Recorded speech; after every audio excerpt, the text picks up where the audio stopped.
Kaigat ulang coba-coba. Nah, teman-teman, kali ini kita bakal membahas pertandingan Barcelona menghadapi Cornellà. Nah, pada pertandingan tersebut Barcelona menang dengan skor 2-0. Kemenangan yang diperoleh Barcelona ini melalui babak perpanjangan waktu. Nah, ini merupakan pertandingan ketiga secara beruntun Barcelona melalui dengan perpanjangan waktu menghadapi Sociedad di Piala Super Spanyol. Barcelona melalui perpanjangan waktu dan ditambah tendangan adu penalti Barcelona menang. Menghadapi Bilbao, Barcelona melalui perpanjangan waktu Barcelona kalah. Kemudian pada pertandingan kali ini di Copa del Rey, Barcelona melalui babak perpanjangan waktu Barcelona menang dengan skor 2-0. Nah, kita langsung masuk di awal-awal pertandingan, teman-teman. Barcelona sangat-sangat sulit untuk menembus permainan Cornellà dari sisi tengah. Nah, makanya ketika Puig menerima bola, arah serangan yang dimainkan Barcelona itu dari posisi kiri, diumpan, ataupun dibalikkan lagi ke tengah, dipindahkan ke posisi kanan. Mentok kanan, pindahkan ke tengah, balikkan lagi ke sisi kiri. Karena kompaknya permainan Cornellà dengan pola 4-4-2 yang mereka mainkan di babak pertama, babak kedua sangat-sangat disiplin dan itu menyulitkan bagi Puig untuk mengembangkan dan menjaga dan membuat create bagi permainan Barcelona, guys. Nah, selain itu, Puig juga secara spesifik sangat-sangat lambat mengambil keputusan ketika Barcelona melakukan transisi. Ada beberapa contoh, Barcelona melakukan transisi cepat dari posisi Neto ketika menghadapi tendangan pojok dari Cornellà. Tendangan pojok dilakukan Cornellà, ditangkap oleh Neto bola tersebut, Neto langsung bermain cepat. Nah, ketika Puig sudah memegang bola, menguasai bola, teman-teman, Puig kebingungan dan terlambat mengambil keputusan sehingga pemain-pemain dari Cornellà tadinya positif transisi mereka dan sangat baik menuju ke transisi negatif, ke bertahan, guys. 4-4-2, rapat kembali, kompak, dan kebingungan timbul pada saat itu. Nah, artinya apa? Puig tetap bagus, teman-teman. Nggak usah kita hujat, nggak usah kita hejek. Nah, karena sering nih kita dengar, teman-teman, ya, kalau misalnya satu pemain bagus dibanding-bandingkan dengan ini, kemudian jeblok di pertandingan berikutnya dijelek-jelekkan. Nah, sama juga seperti Pedri. Jelek di satu pertandingan, dijelek, dibuli-bulikan. Bagus di satu pertandingan, dibanding-bandingkan. Pola seperti itu aja. Jadi kalau hal-hal seperti itu nggak usah didengar. Memang pada pertandingan tadi, Puig sedikit ya kebingungan, lambat mengambil keputusan. Kreativitas di lini tengah Barcelona juga sangat-sangat minor, yang membuat Barcelona juga tidak banyak membuat peluang ataupun create. Nah, transisi yang lambat ataupun kebingungan yang dilakukan oleh Puig, teman-teman, ada beberapa momen 2-3 kali ketika jarak antar lini pemain-pemain dari Cornellà dari lini tengahnya ke lini belakang timbul kelebaran, sangat-sangat kosong, teman-teman. Di situ pemain-pemain dari seperti Puig ataupun Barcelona lainnya sedikit kebingungan dengan siapa aku umpan, dengan siapa aku beri. Nah, ketika sudah balik pemain-pemain Cornellà, baru di situ diambil keputusan. Otomatis udah rapat pemain Cornellà, tidak berbuah banyak dari transisi cepat yang dilakukan oleh Barcelona. Nah, kita masuk ke penalti yang dilakukan dan didapat oleh Barcelona. Penalti pada menit 37 ini berasal dari umpan crossing yang dilakukan oleh Oscar Migueza tanpa begitu banyak gangguan yang dapat oleh Oscar Migueza. Nah, penalti ini berasal dari bola crossing, kan, yang dimana biasanya Barcelona itu sangat-sangat minor, sangat-sangat tidak baik untuk memanfaatkan bola-bola crossing.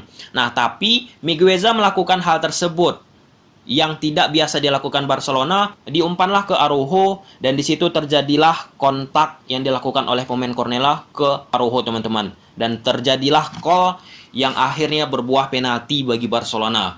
Nah, jadi poin positifnya apa? Pemain Barcelona tidak lagi memaksakan pada momen tersebut ya untuk 1-2 sentuhan menusuk ke dalam. Karena pada momen tersebut menumpuknya pemain-pemain Cornellà itu jelas menyulitkan pemain Barcelona untuk menembus. Yang dilakukan Oscar Migueza sangat cerdik, yaitu apa? Langsung melakukan crossing dan berbuah penalti bagi Barcelona. Nah, keputusan untuk memberikan penalti ke Pjanic ini benar-benar secara matang sebenarnya udah dipikirkan. oleh Koeman. Kalau teman-teman menarik garis rekor guys ya. Nah, Pjanic ini di Juventus, kalau teman-teman menonton Juventus, kalau mengikuti ya, beberapa momen penting di turnamen, Pjanic ini merupakan andalan bagi Juve untuk mengambil tendangan.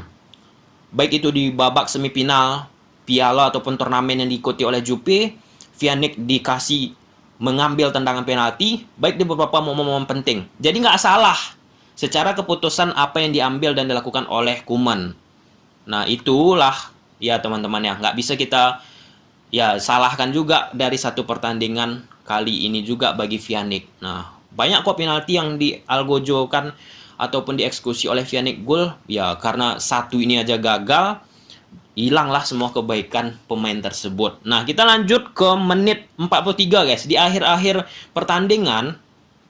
Nah, ini tetap dilakukan oleh Barcelona permainan-permainan crossing. Nah, karena sulitnya dari lini tengah, pemain-pemain Barcelona menembus dari 1-2 sentuhan karena tidak adanya kreativitas dan lambatnya mengambil keputusan pemain lini tengah dari Barcelona. Crossing dilakukan langsung direct ke sebelah kiri ataupun direct langsung sebelah kanan ataupun ke depan guys. Dan ini sungguh menyulitkan bagi pemain Barcelona yang tidak terbiasa bermain dengan bola-bola crossing. Nah, kalau kita bicara tentang penalti, nanti teman-teman bandingkan ya penalti kedua yang didapatkan oleh Barcelona. Nah, di babak kedua guys, ada beberapa peluang momentum yang didapat oleh Barcelona. Nah, salah satu yang menarik guys ya, ketika Griezmann mendapatkan peluang yang sebenarnya untuk striker kelas dunia seharusnya ini gol, tetapi tidak gol. Nah, ekspresi Koeman juga di situ sangat menyesalkan apa yang dilakukan oleh Griezmann. Nah, kembali guys, Griezmann harus menemukan titik konsistensinya. Di satu pertandingan bagus, di pertandingan berikutnya menurun, pertandingan berikutnya bagus, pertandingan berikutnya menurun. Nah, itu sering ya dialami oleh Griezmann dan itu harus diperbaiki karena nggak sesuai dengan harga yang dibayar Barcelona untuk Griezmann. Dan masih banyak juga yang bully tentang Griezmann guys. Kalau misalnya bagus Griezmann, dipuji-puji. Kalau misalnya nggak bagus Griezmann, dimaki-maki. Ini bukan hanya Griezmann sih, ini siklusnya sering banget kita dengar ataupun teman-teman pecinta Barca mendengar hal seperti itu. Dembele kena juga, Araujo kena juga, pernah kesalahan, dibully, dimaki-maki. Itu ngeri memang. Tapi kalau udah ataupun udah bagus penampilan mereka, dibanding-bandingkan ini Messi lah, Iniesta lah, inilah Iniesta lah. Nah, kalau kita lihat guys ya, contoh Puig. Nah, Iniesta juga dulu ya nggak langsung level tinggi guys permainnya. Xavi juga nggak langsung level tinggi.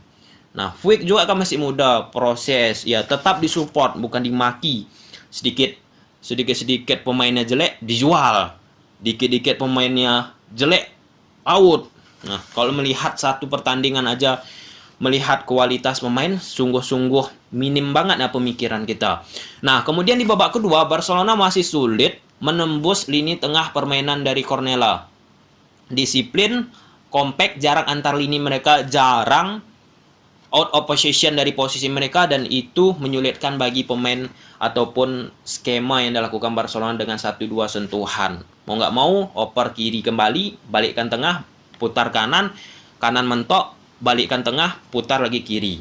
Nah, kita masuk ke penalti yang kedua didapatkan oleh Dembele. Nah, skema seperti ini berbuah dari apa yang dilakukan oleh Sergio Busquets. Sergio Busquets udah masuk nih.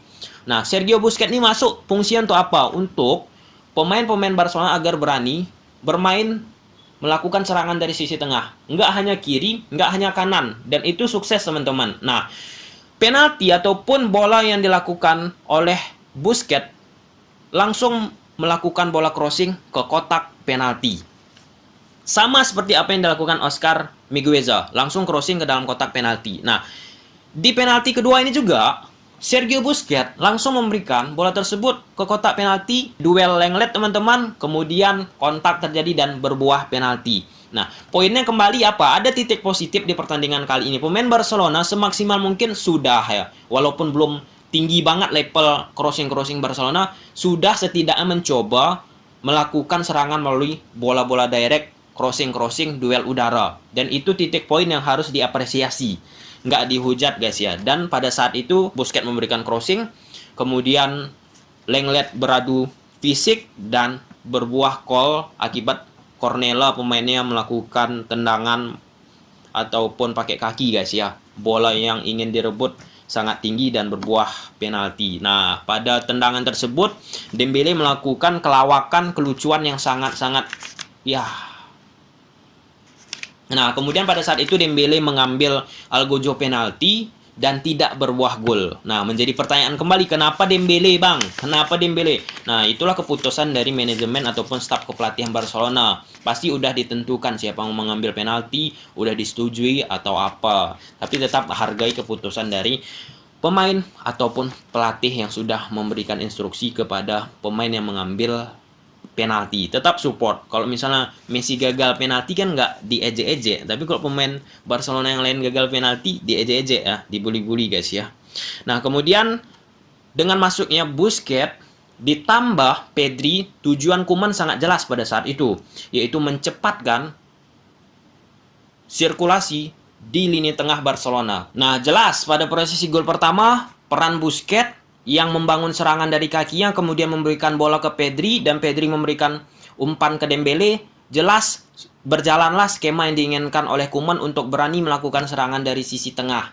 Karena permainan Cornella sudah membaca sangat baik dari sisi sayap Barcelona guys. Dan gol kedua juga, peran Pedri kembali menusuk melakukan soloran untuk memberikan umpan ke posisi Braithwaite. Di samping pemain-pemain dari Cornella sudah sangat kelelahan, dan terlihat pada video kalau teman-teman menyaksikan ulang, salah satu pemain dari Cornella sudah tidak sanggup untuk menutup itu semua. Nah, jadi titik poin kesimpulannya apa teman-teman yang patut kita apresiasi, yaitu apa yang dilakukan Koeman dengan mencoba melakukan beberapa kali crossing, permainan crossing itu harus diapresiasi. Ada setidaknya perubahan yang dilakukan oleh Koeman. Walaupun crossing-crossing yang dilakukan oleh Koeman ataupun khususnya pemain-pemain Barcelona ya ada yang tidak maksimal, tapi kredit poinnya ada perubahan yang dilakukan oleh Koeman.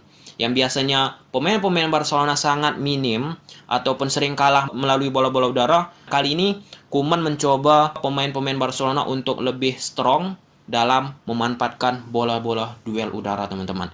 Oke, sampai sini aja videonya. Kalau suka teman-teman video ini udah tahu apa yang harus kalian lakukan. See you the next video. Bye.